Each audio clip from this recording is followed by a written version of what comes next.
بسم اللہ الرحمن الرحیم۔ السلام علیکم ورحمۃ اللہ وبرکاتہ۔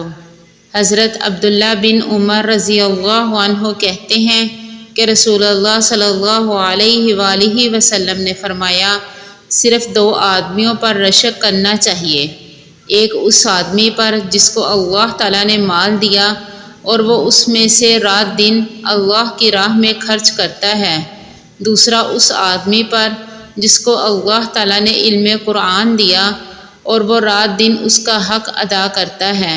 جامعہ ترمذی حدیث نمبر 1936۔ حضرت ابو ہریرہ رضی اللہ عنہ سے مروی ہے کہ نبی کریم صلی اللہ علیہ وآلہ وسلم نے فرمایا، جو شخص کسی مسلمان سے دنیا کی پریشانیوں میں سے کسی ایک پریشانی کو دور کرتا ہے تو اللہ تعالیٰ قیامت کے دن اس کی ایک پریشانی کو دور فرمائے گا۔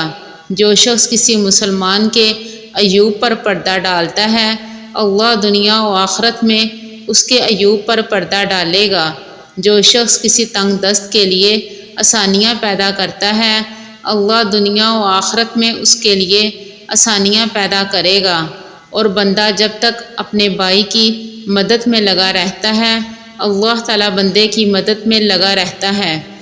اور جو شخص طلب علم کے لیے کسی راستے پر چلتا ہے، اللہ اس کی برکت سے اس کے لیے جنت کا راستہ آسان کر دیتا ہے۔